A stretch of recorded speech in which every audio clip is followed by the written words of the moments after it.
Welcome back to the channel. Today I've got a very interesting gin that I'm trying. This is a Streaky Bay Distillers Very Little Islands gin. It's a coastal Australian craft gin made with things like Saltbush and Kaffir lime. Now that sounds pretty different and maybe even a bit risky. This is actually supplied through the Garden Street Gin Club, and at about $90 a bottle, it's certainly not a cheap bottle of gin. So the big question is this a hidden craft gem or just one of those gins that sounds better than it actually is? I'm eager to find out. Let's get into it. I'm Maximo, and this is Tipples'n'Treats.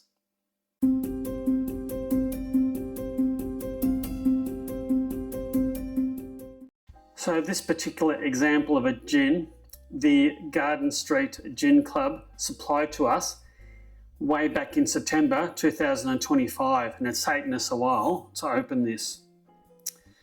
So this gin is all about its coastal identity.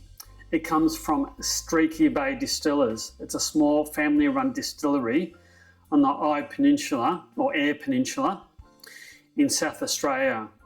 And they've really leaned into the environment to draw out some of the botanicals that go into this gin and into building its flavour profile. The standout ingredients are Kaffir lime leaves as well as saltbush, which is a native Australian plant, coastal plant, that brings in a slightly salty and savoury flavour and character profile. So instead of your typical citrus forward gin, this is trying to be something with a bit more bite, mineral driven, coastal inspired, and full of character. So in this you've got things like Tasmanian pepperberry, which should add a little bit of spice and bite to the overall finish. So overall, this isn't just a standard gin. It's something that could be quite unique and something that I'm looking forward to trying. So the question is, does this actually work in a bottle and as a gin and tonic? And there's only one way to find out, and that's to give this a red hot go. And the first challenge is to open this, and if it's an aptitude test, I always fail quite badly. I have a implement at my disposal to make things a hell of a lot easier for me. It's always so much easier with the right implements. So this is a 700ml bottle, and it's 42% alcohol by volume. As I said, it's $90 Australian through the Garden Street Gin Club, and that's around $63 US. So it's not quite cheap. It is real wood, but a plastic cork, and that was a mega pop at the bottle. Now I just reach for my glass, and let's see what this is like to taste.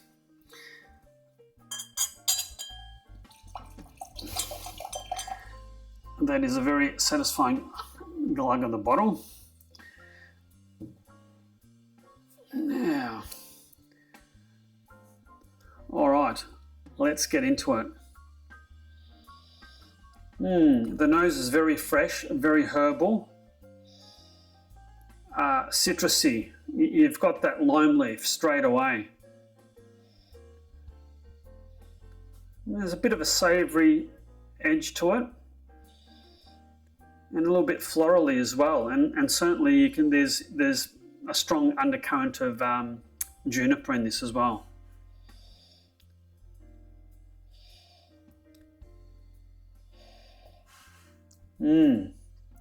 That's quite intriguing.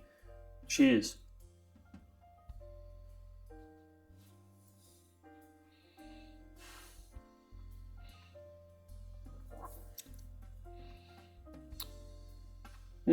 That's quite light.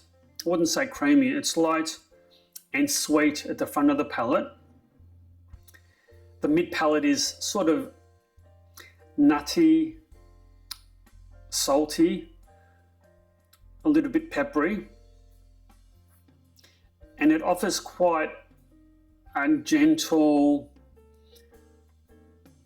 juniper flavoured finish. It's quite smooth, quite light, lightly spiced. It's sort of long and dry. It's sweet at the front of the palate and long and dry with that lingering citrus aftertaste.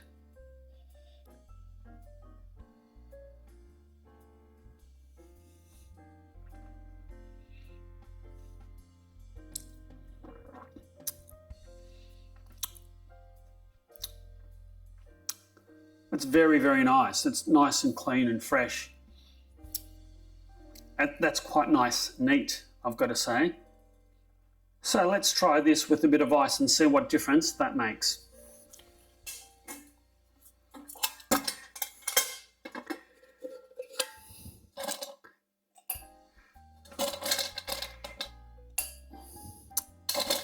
I think one more for good luck.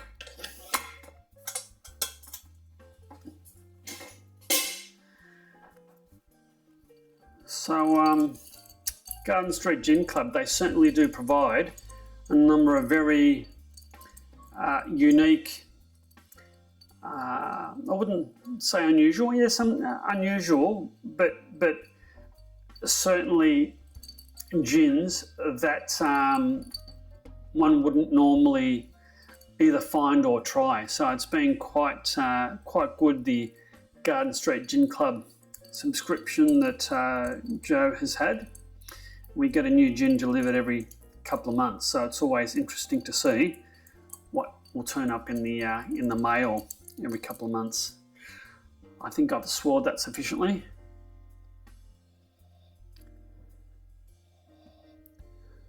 Still quite citrusy.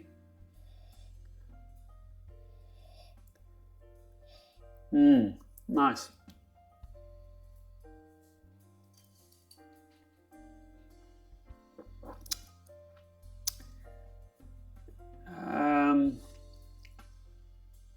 It certainly smoothened the front of the palate. It's quite sweet at the front of the palate. It's cut down the pepper quite a bit. It's cut down the salt a little bit, but and what you're left with is the quite long citrusy finish, I think. It's very nice on the rocks too.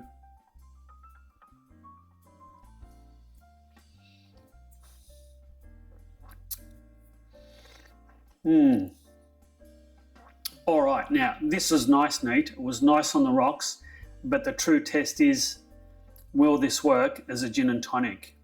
And I've got some Mediterranean Fever Tree tonic water. Now, I think I'm just going to put a splash in because I don't want to overpower the gin. It's quite a light, delicate gin, and too much tonic would not do this justice. All right, let's see if it works as a G&T. Let's cut the nose a bit, cut down the citrus a fair bit too. Cheers.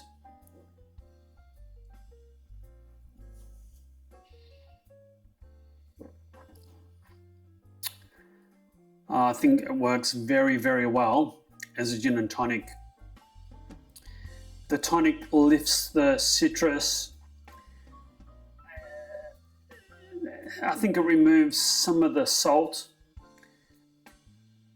and makes it a very, very nice, easy to drink gin and tonic. It's the citrus finish is still there, but it's just smoothed everything out and made it very, very nice, mellow, easy to drink and approachable. And I think with, you know, a slice of lemon or some orange peel or something, this would really top this off, I think. I do so hope that you're liking this review. If so, please do hit that like and subscribe button, and be sure to hit that notify bell so you'll always be notified of my future videos. Now, the final verdict for this: is this a hidden craft gin gem? I'd say yes, it is, but it's in a bit of a niche. If you like your classic, clean, London dry style of gins, which are prominent on the juniper, this may not be for you. But if you're into craft spirits and you want to try something different, especially something with a bit of coastal, salty flavour profile, then this is a very interesting bottle. It's quite refreshing. This would be absolutely superb on a hot summer's day. At $90 Australian, or $63 US, it's not cheap, but it does offer something that you don't usually get from most mainstream gins. Gyms. That's where I should go. Well, maybe not now, but in the morning. So it's not something you'll get from many mainstream gins, or something that you'll often see in a bottle shop. But if you see anything from Streaky Bay, I'd snap it up, because I've really enjoyed this, and this is a superb gin and tonic. And on that very, very pleasing G&T note, until next time, wherever that may be, you take care and cheers.